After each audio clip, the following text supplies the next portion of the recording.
My guest today is Sancia Robinson.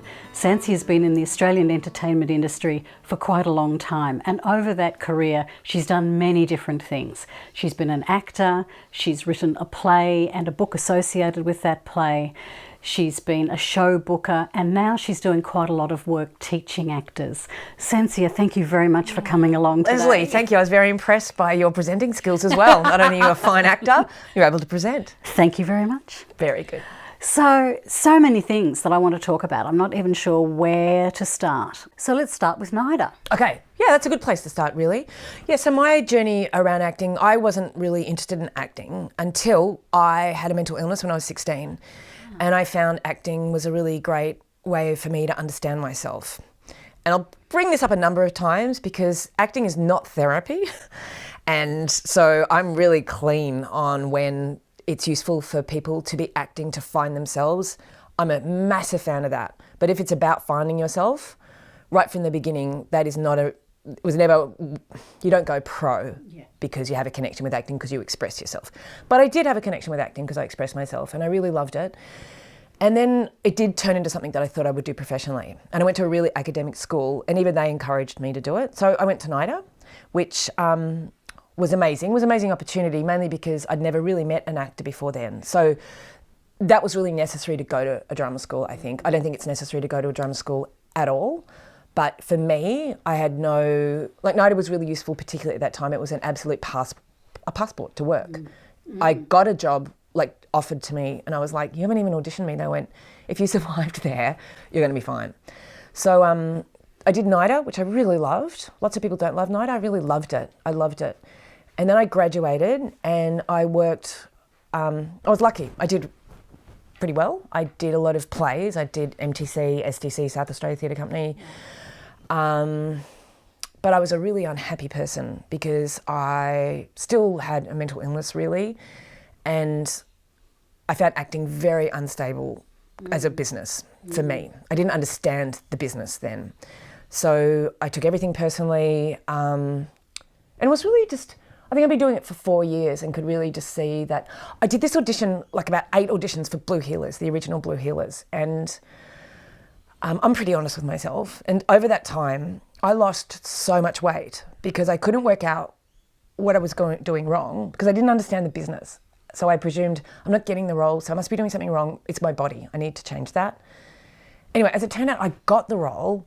And then I got this call from the EP saying, you don't have the role, whatever. Which they were just so kind. I think his name was Hal McElroy. I don't know if he still produces. And what was really good at that time is that I was able to say to him, did you notice how much weight I lost? And he said, we had noticed that. And so I went, I think acting sends me insane. I'm going to stop acting and I'm going to write a play about anorexia. 1, I want to understand it more. 2, I want to stop acting and get well. And also it was at a time where people didn't really talk about mental illness. And I knew that I wasn't doing it to myself and I wanted to tell that story. Mainly because I'd seen my mother really suffer from people saying, this is your fault, or people trying to place blame. Yeah. So I happened to say that to a woman called Wendy Harmer, who is a very, very brilliant comic. And she said, I'll write it with you. So we ended up writing a comedy piece about anorexia and bulimia. Wow. Which was written for me to do when I was well enough. And luckily, Sydney Theatre Company picked it up as soon as they saw it and said, we want to do it.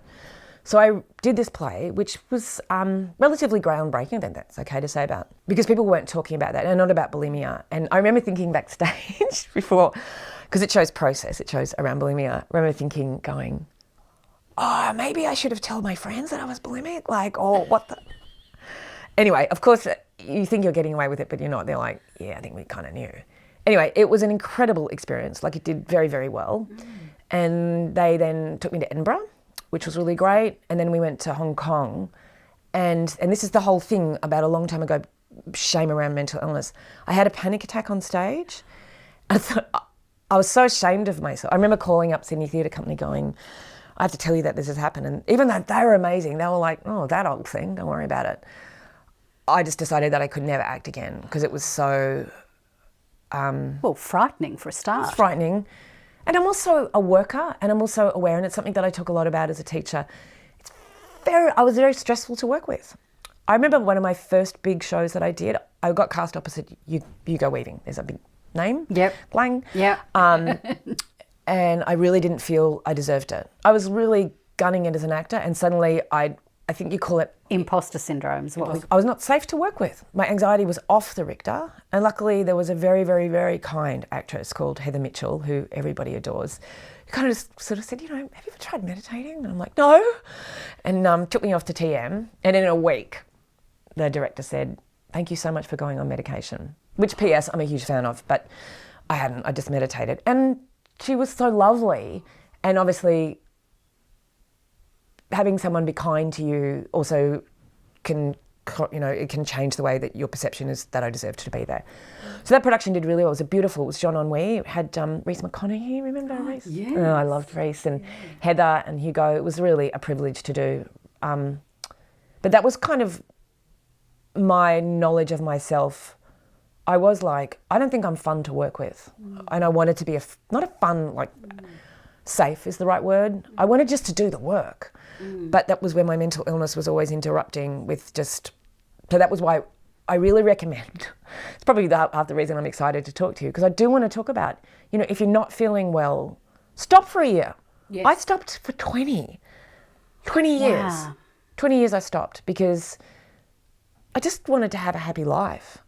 And being a producer gave me that. I mean, I still had an anxiety disorder which had to be dealt with.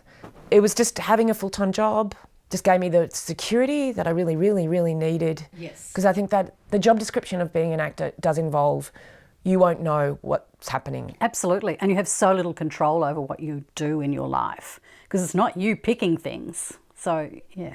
All of those things. Very hard. It's a really hard job, and I think that's sort of what I really bring up again and again as a teacher is to go, do you understand the job description?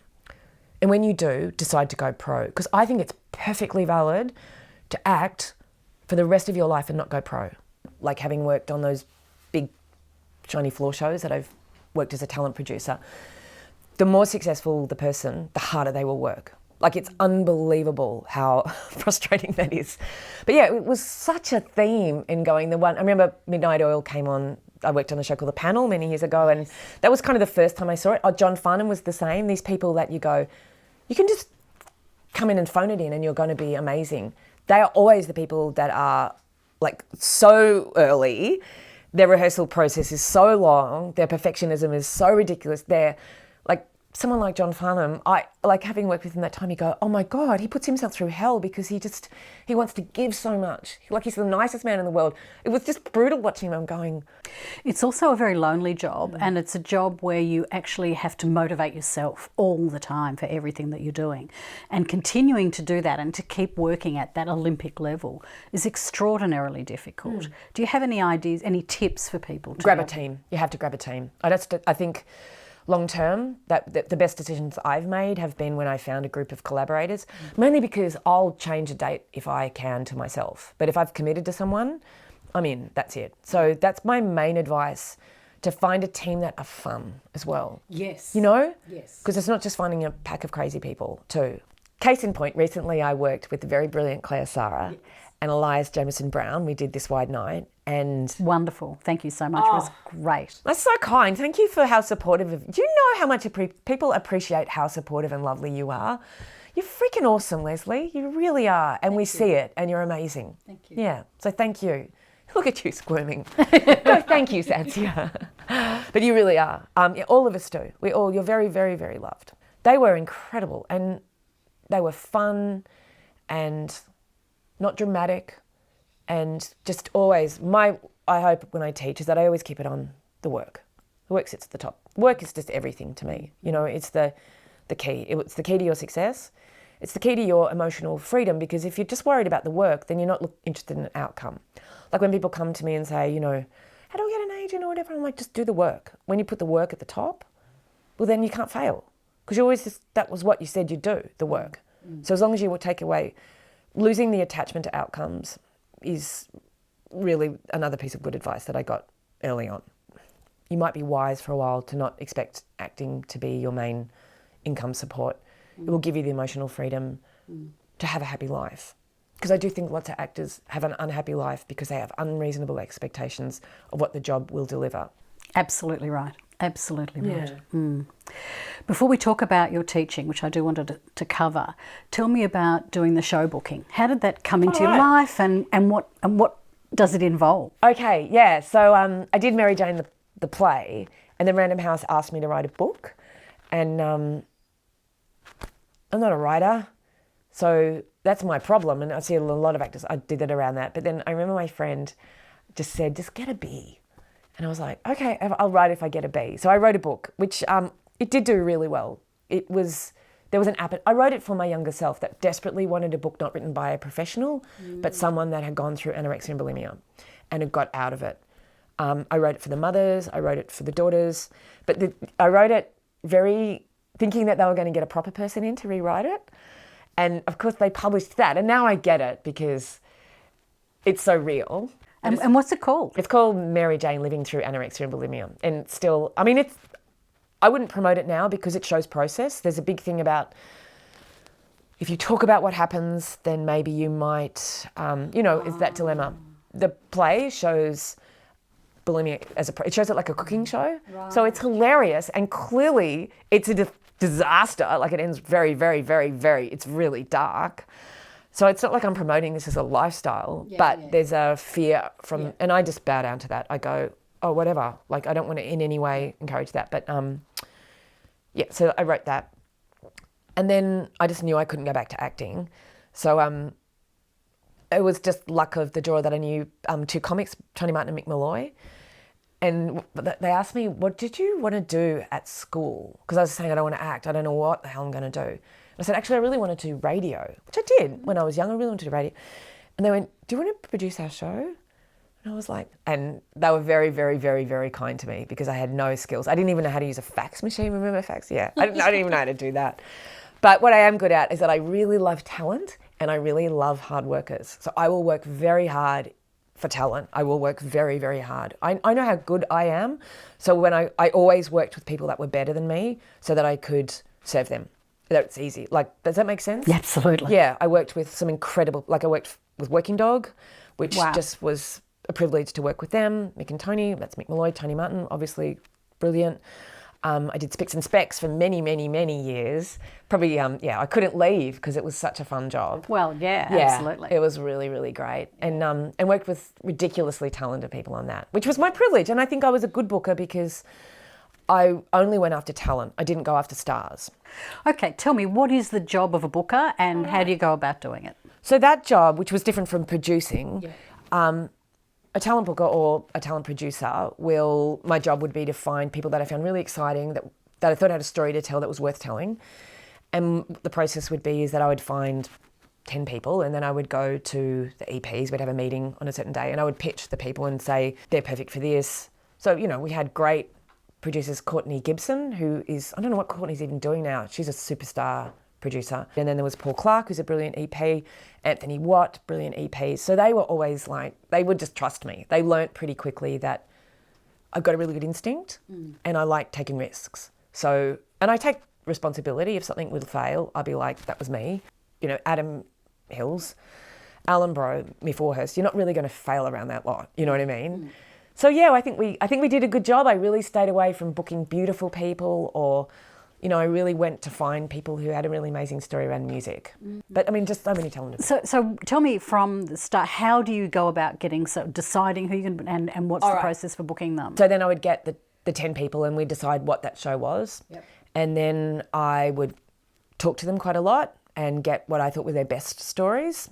And I'd write all that up and then I'd pitch it to Adam so that he understood the stories and then we would choose the best questions. And then on the day when they arrive, I would run them through, this is what we'll probably be talking about. Although people would always forget, if we didn't do that, it was so amazing where people would go, how did you know that about me, to Adam? I'm like, you just told me all about this. You know what I mean? And then I was like, are they really good actors? But it happened so many times. And I think for a while I had a really good take on Middle Australia. I trusted that if it was interesting to me, it was probably going to have a pretty good reach. Yeah, it was a real privilege. And I met some unbelievably great people. Yeah, it was really great. Yeah. And it was always an arsehole-free zone, you know what I mean? Unless there was a megastar that was a famous bugger, then, pretty much no one would come on that was going to annoy us. Right. Oh my God, the dream team, that 3, I hope they come back together. They were just Fantastic. And you said you'd done some producing as well. What did you produce? So I produced Martin Malloy, so that was just a radio show. But So what was involved in producing a radio show? I always go with producing, you just do the next right thing. Like that's all you kind of do. It's like building a house, really. You just sort of go, well, to get there, then I have to go there. Like if you sat down, you'd be like, I don't know what the job is, but you just have to put all the elements in place. And because Tony Martin produced that show, what am I really saying? Tony Martin's bitch, because he's so freaking clever. So you just follow in his wake. But yeah, so producing is doing the next right thing. But talent producing is particularly going out and finding people that you go, oh, you're amazing. And I like jig when I find great talent. Like I love it so much. And yeah, I love letting people fly. You know what I mean? And because I feel so experienced on telly, I love telling people, just get it wrong. Television loves mistakes. Yeah. And always has. It does. Like Graham Kennedy, all the way back. Yeah. Yeah. And then I did a lot of, I did Dirty Laundry, which I loved with Lawrence Mooney. I've had a lot of really funny shows. I've been really, really lucky. And then I decided that I wanted to work on documentaries. Just was the right age group. So then I worked for Blackfella Films and Matchbox Pictures. The people that were telling the stories were people of colour, or in the multicultural brief that is SBS. And that was freaking amazing. But that was also when I started to go, I really missed acting and that tribe. And one day I looked around the room, I don't know what show it was, but it was a really heavy subject. And I realised I was the only one really upset about it. And I thought, someone else would do this job better than me. So I need to get out. You have to have an emotional resilience, I think, to tell the documentaries in a way that is efficient to the story and not to your emotions. Why did you decide to get into teaching? Why did I decide to get into? I don't even know if I have an answer to that. I really loved it. I loved watching kids wake up emotionally. I loved watching kids become more confident. And this is something that I know, we've talked about this, so I love that acting does that for people. It gives you confidence. It helps you talk to other people. You trust other people. You become emotionally free around other. So it's got so many great takeouts. That does not mean that you should go pro.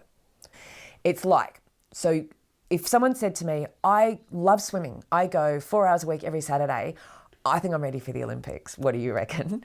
I'll be like, I think we have a problem, like a really big problem. I really do think that people should write up with the job description. I think they should research it and before they go to drama school, work out, because that's such an investment. If you want to go to drama school and just spend 2 years finding out who you are or whatever, freaking brilliant. So what is in the job description? Of being an actor. Okay, so you're going to have to be incredibly motivated to work on your physical instrument the whole time. You're going to have to understand the business really, really well. You're going to have to work in the business to really be a proper player. Most of those people really get what's going on. You're going to have to be able to handle that amount of rejection. You're going to have to live for years, sometimes without money, and keep going. You're going to have to handle the money if it comes. You're going to have to handle self-promoting. You're going to have to know how to self-tape. You're going to have to handle how to deal with other people emotionally, how to work very, very long hours when you do get work. You have to come to an audition ready to work. And I think most people haven't got this, just don't have that skill level up. They just bring a lot of nerves because they haven't worked hard enough. Yep. Or had enough practice. Had enough practice, which is why I have the thing called the practice. Okay, so... Because that's what I ended up calling my teaching thing. Tell me about the practice then. Yeah, I just think that it's the answer to everything. We talked earlier, Rod, who you can't see, that's your partner there, talked about, I'm not very good at camera yet. And he's just said, you have to practice. Like, that's the only way I'm going to get good at it. I can't, and that's what the problem with acting is, that people do 2 hours and go, I can't do it or whatever. I've got to practice. I've got to get my 10,000 hours up behind a camera before I can really complain about that I can't really do it. So what do you teach and who do you teach? So at the moment I teach screen. I really, really think I love it. And also I think probably my best skill is helping people start acting in front of a camera, helping them understand this space and helping them to make someone real in there rather than just performing. Actually, it's probably all I try and do is help people stop performing. That's kind of what Nida did for me, was help me go, oh, it's just me in different circumstances. And it's quite often, that's the emotional bit that I'm fully let people do, is when they bump up against that idea and go, you just want me, it's normally just a mind fuck. Oh, yeah. They go, is this really enough? And, and I'm more than happy for tears to appear then, and where they just go, you just want me to talk. I'm like, I just want you to talk. And, you've loaded in all your emotion, but ultimately all you have is the present when you get there. So you hope that all the work you've done is going to hold in your bones, and that work I think should always be really physical rather than intellectual. But that's, I think, what I'm good at, is helping people do the research and how to load it into their body. And then in the moment, just talk to the other person and let go of the side of the pool and see what happens. And sit on their emotions too. I'm pretty good at making people go, that's not what people do. Recently I was coaching this girl who had this horrendous story. It was from Radiance, I think it was. So it was just the most full-on story. So she was acting that, and it was so big and whatever. But I happen to know this woman has a lot of trauma. That's very healed. She's really well. And I said, can you just tell me that? So I film it all. And so as her telling a story so similar, all she really cared about was that I was going to stay in the room, that I wasn't going to run away, that I wasn't going to be overwhelmed by it. She was trying to make, I'm safe, I'm safe, I'm safe, and try and tell the story. She really wanted me to understand. And it was exactly the same as when you watch documentaries, having watched all those people on documentaries. You can't ask that. It's a perfect example of it. They're sitting there on it. Yeah. People love brave people. So as part of your teaching, you won the Linda Courageous Foundation Pegasus Scholarship. What did you do with that? Oh, that was such a privilege. I will always be so grateful to 16th Street and that scholarship for awarding that. I went to study Mel Churcher, and I really recommend anyone out there, anyone that's studied with me, will see how much Mel stuff I use. She's all about it's just you in different circumstances. And she has this great technique, which feel free to use. It's where you just tell a story as yourself, and then you just move into text, and everybody starts acting in that moment. And it's almost... Julia does. Julia Grace uses that same technique. Amazing. So it's like you just talk as yourself. Yes, you tell a story and then you move into the text. Oh, it must be. Yeah. Well, I thought Mel thought it up, but who knows? It's all out there for anyone to use, whatever. And everyone just shifts gear. They just start acting. Yes. And and so it just helps you go, oh, right. And there it is, you can feel it. So I normally film it so you have a control of what I really do. Because we're just crazy, we just do, because we don't want to confront people most of the time. And we're negotiating our own feelings. We don't want to spray them over but whereas actors, we go, blah, blah, blah, we're spraying everywhere. We just have to sit on that, and then the camera will just fall in love with you, because it will just come for you, because it will just be going, what's going on in here? That's all you really need to do, is think it. In fact, it's so even on stage. When I did This Wide Night, that was that play that I did, the last scene when I'd come back on, I would just think a thought and the audience will laugh. It blew my mind, because I was like, they can't even see my face and they're getting it. It must be in my body somewhere that it's so interconnected. I would never have thought that was even true on stage. I definitely know how little you have to show on screen. Nothing. It's just got to be thought there. So most of the work that you're doing teaching is for screen, and I think you're also teaching people how to do self-tests, aren't you?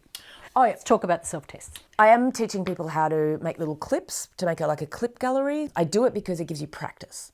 So making these things just puts you in the front of the camera. So you just constantly get practice. You get more and more used to it. It's just all about practice, really.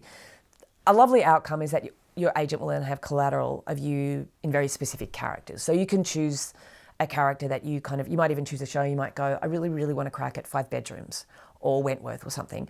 And so you can go, what characters, what's their tone? You research it, you curate it for that, and you've had an amazing time. It's just a total win-win-win-win-win. It's keeping your eye on the work. Why is it so important for actors to have those short clips? What's good about it for their agents? Oh, as a booker as well, is for me, I just need something to show. I need, what people used to drive me crazy. I'd go and see a comic or see someone that was really amazing, and I'd go, oh, can you just send me something? I haven't got anything. I'm like, anything, seriously, just anything. I just need to show my EP, you, not a headshot. Who cares that you can smile and you look good? That's not what acting is, or performing, or being on a show. I want to know that you have personality, that you're alive, And so then they would send me stuff, and I'm like, that's not helping. So just having a minute of something that I can just run up to an EP and go, can you just have a look at this? And they'll go, they look right? Yep, get them in the room. That's really what it is. It's just a really good calling card. So sometimes with show reels or whatever, I just can you see me even tighten up? I just go, how long is it? Because I don't have people go, it's just 5 minutes or whatever. It's never 5 minutes for me. Just give me 1 minute that's curated for that. Like, that's the job as well. You know, learning how to serve people to make it easy for them. Because casting agents, they work so hard. Like, I really think they're the most underrated. But we work so hard in trying to convince people to give you a shot. So the best you can do is to go, see, look how, and you look like a hard worker if you've gone to the trouble of making this clip. You go, okay, gets you in the room. And it's fun. Yes, it is. Do you know what I mean? Yeah. Like, that's the bit you get to act, because that's the bit that you loved. So why deprive yourself? And, you know, and people stop too soon, I think, too. That, of course, most of the time they're really, really shit. But like me and my recording, I will just get better. Absolutely, it will. What do you think is the future for the industry over the next few years? I think the future's really bright. I think it's a golden period for television. I think, well, I live in Melbourne, as you know. Melbourne actors are the ones that are motivated are unbelievable. They're really, really incredible. So I just think the storytelling will just increase. There are some beautiful theatre companies here that just do great work. I feel really optimistic. Do you? Yes, in many ways I really do. I wish there was more money for independent theatre, I really do. But I love the fact that there's so much of it going on. Yeah. Knowing the business side of it is really, really sane. Yeah. It's show business. Yes, it is show business, yeah. So tell me a little bit about This White Night. This White Night is a play that is written by Chloe Moss that Claire, Sarah and myself and now Elias are producing as a team with Under Greenlight Theatre, which is a reference to the brilliant Elizabeth Kemp, So This White Night is a story about two women that have recently been released from the criminal justice system. It's in England, but the story is universal. So it's a story about poverty. It's a story about neglect. It's a story about intergenerational abuse. So yes, the prison that it's written in is about the criminal justice system, but these people are people that we see every day who don't have a voice and who are incredibly resilient and deserve attention. And I'm all for telling stories that need to be told, that don't, you can see there's a theme, I think, in all my work that I do. I like promoting stories that give people a voice that don't have one, or a theme or a social issue that doesn't have one. So we really loved producing it. Claire Sarah really drove the production into existence, and she very wisely realised that that's a two-hander set in a room that's possible to tour. So we're really hoping to tour. Well, we will tour. It's not hoping. People loved it because I think people are so good. We just don't know about other people's stories, and that's what the beauty of whatever format you do in telling stories. People are like, I never thought about that. Like people were saying, I just literally never thought about those women. I remember when I did a show for Blackfella Films, First Contact 2, and one of the women that went out, she was really kind to go out because essentially she was going out as a kind of racist. But she just said, I never think about Aboriginal people, which was so blunt and shit. But that's the problem with most of us, is that we don't, because there's so much to think about. I don't think about the animals in the bush until now when I'm realising, my God, I haven't been caring enough. It's not that I'm a mean person. There's just only so much that I can put in my database. Absolutely right. Sancia, this has been a fantastic conversation. Thank you so much. Oh, thank you for asking me. It's been fantastic. I really appreciate it. It was useful to someone. Oh, I'm sure it will be. Thank you. Thank you. I've been with Sancia Robinson. Thank you so much for watching Tête-à-Tête.